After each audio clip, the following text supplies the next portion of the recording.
Yea, though I walk through the valley of the shadow of death, I will fear no evil.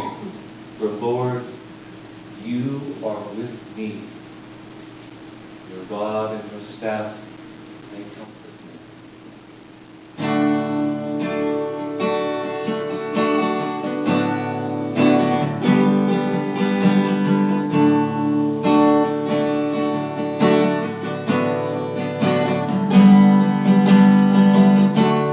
Just walk down the street to the coffee shop as you take a break. I've been by her side for 18 hours straight. Saw a flower growing in the middle of the sidewalk, pushing up through the concrete, like it was planted right there for me to see. The flashing lights, the honking horns all seem to fade away. The shadow of that hospital and 508, I saw God today. I've been to church, I've read the book, you know God's there, but I don't look near as often as I should. Yeah, I know I should. The fingerprints are everywhere. I just slow down to stop and stare. Open my eyes and I swear I saw God today.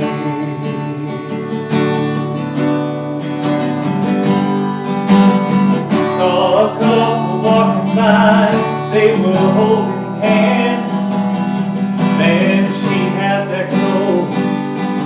Yeah, I couldn't help but notice she was starting to show.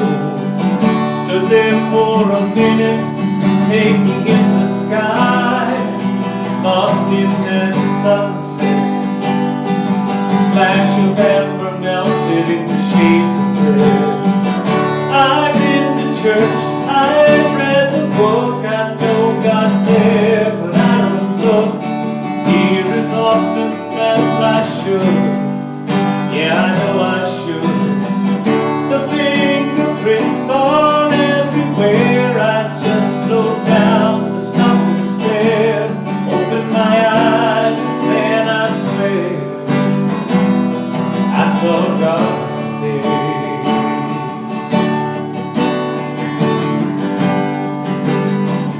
Got my face pressed up against the nursery glass. She's sleeping like a rock. Her name on her wrist, wearing tiny pink socks. She's got my nose, she's got her mama's eyes. My brand new baby girl, she's a miracle. I saw God today.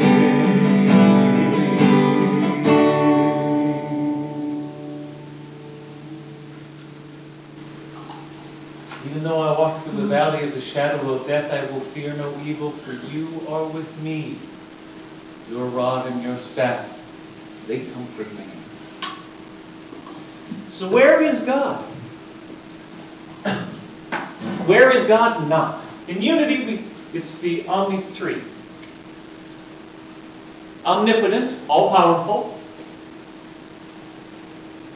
Omnipresent, everywhere. And all-knowing. If that is true, then where is God not? Now, we don't necessarily subscribe to the pantheistic addition to that. Pantheistic addition. Okay, God is in that tree. God is in each of us. Pantheism would then take it to the level, God is that tree. Because then the next thing would be, well, God is that person. Well, I can't create a fish out of nowhere. Now, if I can, and if you can, you would have my attention. You would definitely have my attention. So we don't necessarily subscribe to the pantheistic approach. But, where is God not? If what we believe is that God is all-knowing, all-seeing, all-powerful, and in all places present at all times, where would God not be?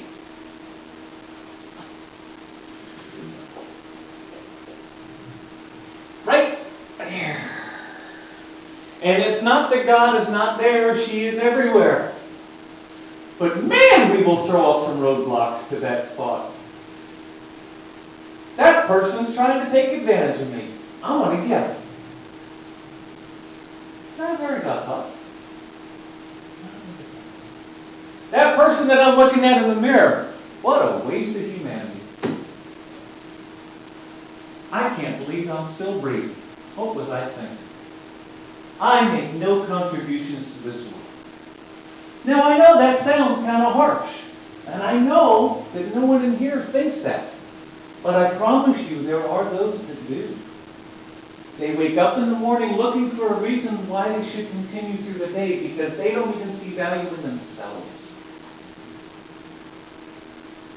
What I would suggest for someone like that, or for any of us, when we are looking for God, here is a great way to think about it. Look for God, suggests my guru. Look for God like a man with his head on fire looks for water.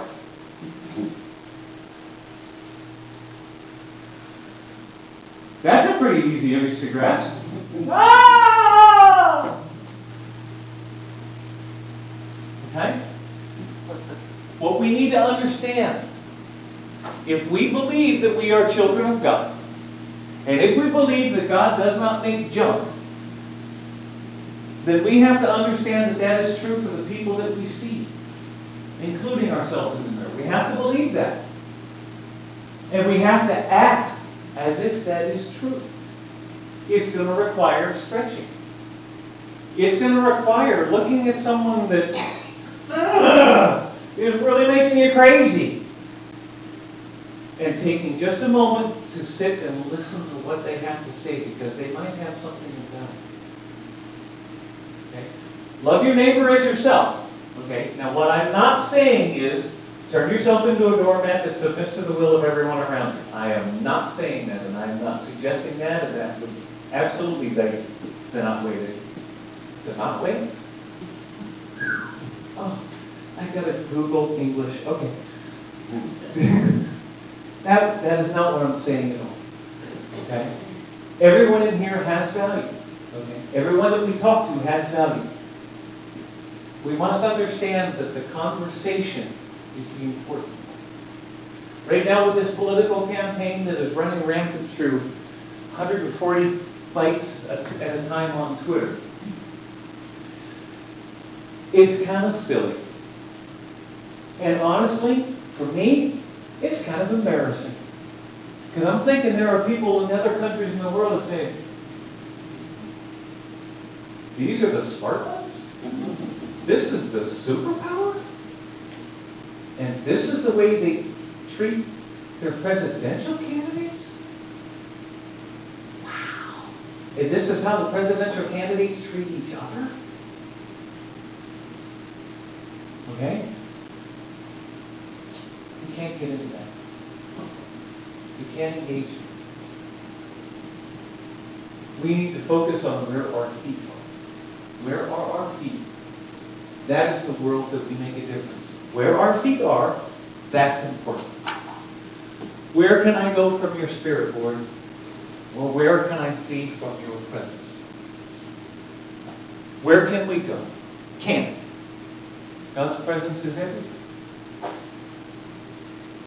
God is in this room right now. She's pretty happy. Of course, God's pretty happy most of the time. He speaks well of us. He created something pretty incredible. What you are is God's gift to you. What you become is your gift to God.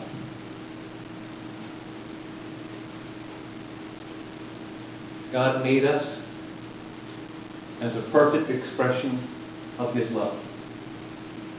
What we choose to do with that is how we say, God, I get it. I get it. I understand. And I am willing to be that. And I am willing to do that. I am willing to live that. I am willing to do that. It requires great sacrifice. By great sacrifice, I mean it requires us to understand that the universe does not revolve around us. Ever. Okay? Some people outgrow this, some do not. Some people have it very strongly as children. We know children. They're pretty much about us. They're pretty much about us. And then we meet those children every so often that understand the higher truth. And we are drawn to them. We meet people that understand that higher principle, that understand that it's not all about them, and we are drawn to them. We're in a room full of people that understand that. At the funeral yesterday, I got to meet an amazing amount of people. I'd never met this man before in my life, ever. And I knew him because I'm looking at 150 people sitting there in the sanctuary, and all they are saying over and over again, man, John was all about love. He was all about compassion. He was also a Dallas Cowboys fan, which almost caused me to not do that because us Green Bay Packer fans don't like Cowboy fans. But there was this beautiful spirit that even though he wasn't physically of this world anymore, oh, he was right there. He was right there. The stories that came out, the smiles, the laughs, the music. What will be your song? What will be your song? And he said, my presence will go with you and I will give you rest. We need not fear. We need not be afraid.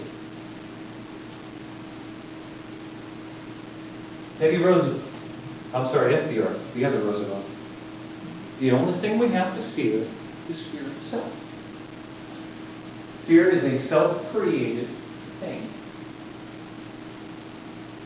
A spider does not exist to create fear. Now, if you step out of your house into a giant spider nest about this big that covers your face when you didn't know about it, now there's going to be some fear that's happening right at that moment in time. That's okay. You wipe it off. Imagine it from the spider's point of view. You know, I'm sitting here building my house, minding my own business, and this giant face came in and destroyed everything. There's the spider's point. There is nothing to fear. So since there is nothing to fear, what that leaves us with is understanding that the world that we live in is a beautiful place. Now understand, I am talking about the ideal world. Okay? This is church, we talk about ideals. We talk about setting a bar, setting a goal, and giving us something to shoot for. The reality of the world is that there are some very unhappy people out there who like to share their misery. The reality is there are people that treat each other very, very bad. To deny that, the little rose-colored glasses. However, we can set a standard for ourselves that will get us through those times, that will get us through those situations. It will make us understand that we need not be part of that situation.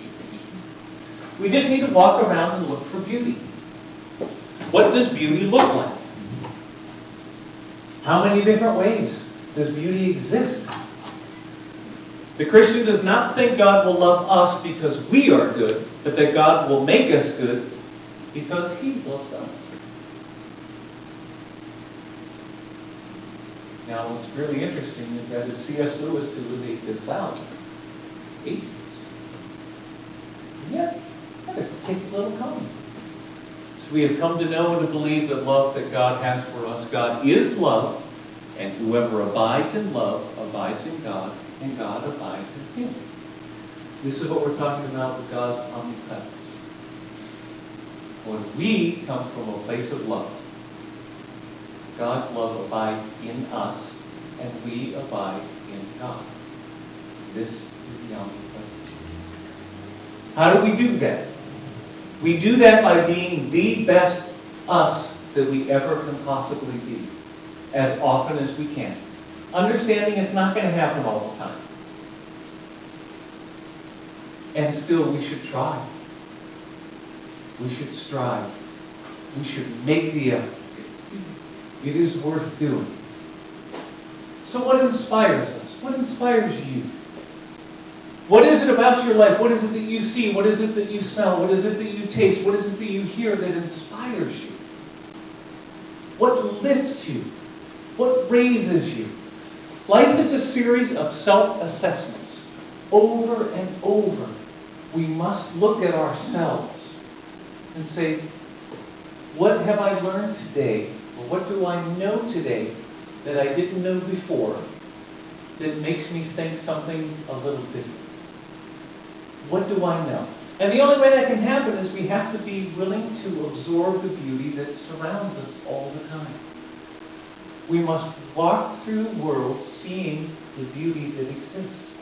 It's everywhere. Absolutely everywhere.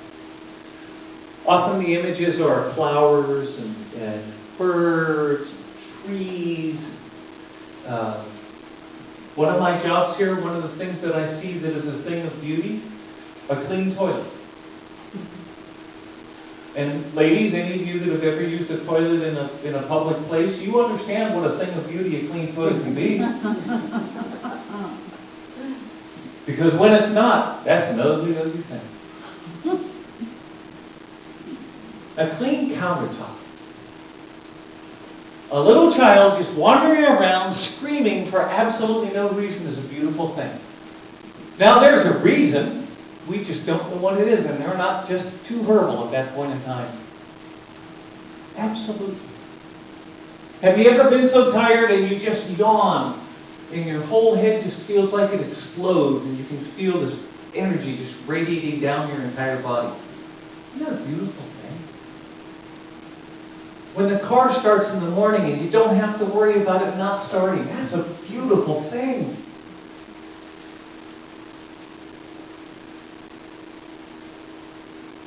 Every day this week, what I'm going to ask you to do is to come up with something that is beautiful to you. You are not going to make a list. You're not going to write this down. You're not going to submit this. We don't grade on a curve. God's already handled the curve part. She's got that. This we do for us. This we do for ourselves. Today when you leave, find one thing today that you find that is beautiful. Put it in details. As many details as you can. The color, the sounds, the smell. Engage all the senses. We have 5 of them, 6 if you have ESP. Engage all 5 senses. Because I promise you, what we don't do most days is engage all 5 of our senses. Most times when we are in an interaction, here's how it goes. That person is saying something, they're about a sentence into what they're saying. I have already formulated an answer, and here's what I'm going to be saying to them. Okay, Dave, stop talking. Here's my answer. We've spent no time wasting our time listening to the next 2 or 3 sentences that they said that might actually have something to do with what we were thinking. We're busy formulating our answer. Did this one seminar one time, and what we had to do was pause 10 seconds. You have a conversation with somebody, and when they finish talking, you count to 10 before you can respond. It was excruciating. Absolutely excruciating. There was, that S word, silence. We actually had time to ponder what they were saying and create an answer that answered what they were asking, or maybe augmented what they were saying as a statement. 10 seconds. We think that's a really long time. Well, here, okay, 10 seconds.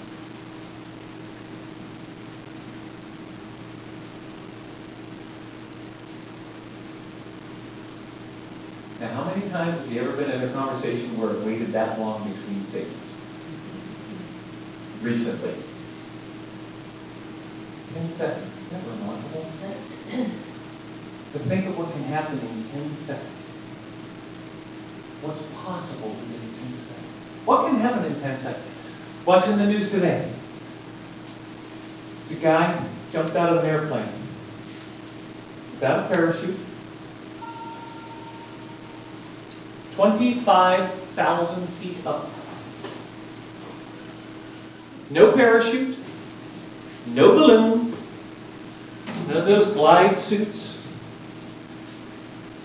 He literally jumped out of an airplane from 25,000 feet in the air and landed in a net.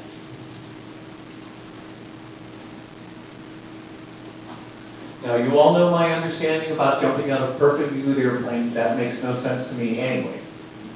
The very idea that I'm jumping out of an airplane from 25,000 feet on purpose to land in a net, we hope. When they did the test, they sent a 200-pound object down, and it landed on the net, and ripped through the net, and landed about 4 feet into the ground. Now, I'm thinking to myself, after that test, how anxious would I be then to jump out of that airplane? And yet, he did it anyway. Now, there is a level of on this. And at the same time, that's pretty bold. That's pretty bold. I am not recommending that we all jump out of airplanes at 25,000 feet to land in the net. I'm not suggesting that we do that. But maybe how we see God is by being bold. There's the story in the Bible about the parable of the talents, and each person is giving talents, and then the master comes back and says, "What did you do with your talents?" And this person said, "Well, you gave me 10 talents, so I did this with these 5, and I did this with these 4, and I did with these 3, and here I have 15 for you." Oh, very good, very good. This person got 5 talents. Well, I did this with these 3, and I did this with these 2, and here I have 7 more for you. Great. And you, the person that I gave 1 talent to, well, I didn't want to lose it, so I buried it in the ground.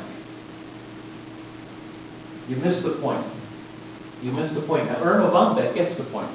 When I stand before God at the end of my life, I would hope that I would not have a single bit of talent left and could say, "I used everything you gave me." I want a life that sizzles and pops and makes me laugh out loud. And I don't want to get to the end or to tomorrow even and realize that my life is a collection of meetings and pop cans and errands and receipts and dirty dishes. I want to eat cold tangerines and sing out loud in the car with the windows open and wear pink shoes and stay up all night laughing and paint my walls the exact color of the sky right now. I want to sleep hard on clean white sheets and throw parties and eat ripe tomatoes and read books so good they make me jump up and down. And I want my every day to make God belly laugh, glad that He gave life to someone who loves the gift.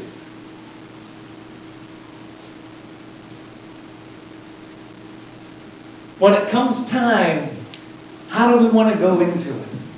Sliding in sideways saying, "Man, what a ride!" Or, "Oh, man, if only I had. I wish I'd have. I should have. I would have. I could have. But I didn't." Sliding into it. Being energized about life. Being happy about life. Understanding that life is a beautiful thing. Where is God? God is everywhere. God is in all things present at all times. No matter where we go, hey, there she is. So let's just enjoy that. I see trees of green, red roses too. I see them bloom for me and you, and I think to myself,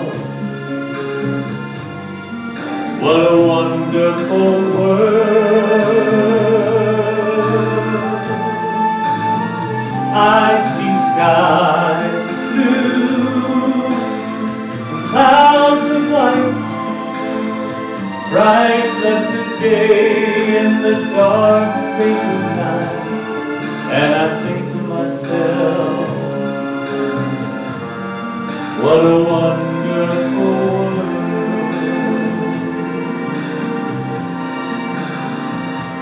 The colors of the rainbow, so pretty in the sky, are also on the faces of people passing by, I see friends shaking hands, saying, how do you do?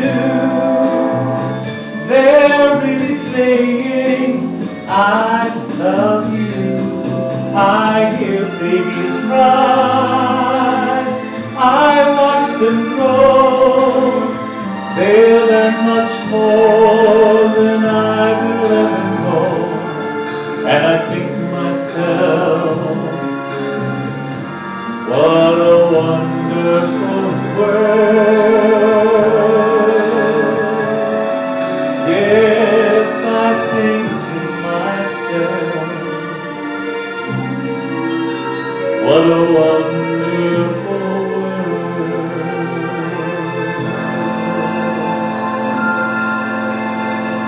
I want my every day to make God belly laugh, glad that He gave life to someone who loves the gift. How shall we see God today in our lives? Take this week, every day, find something beautiful. Describe it. If you want to write it down, feel free to write it down. But describe it in great details. Memorize in great details the colors, the textures, what it feels like, what it sounds like. And then the next day do something else. And the next day do something else. They used to call it stopping and smelling the roses. That's one way to do it. But where can you find beauty if you really want to look for it? God is in all things at all times. So where is God?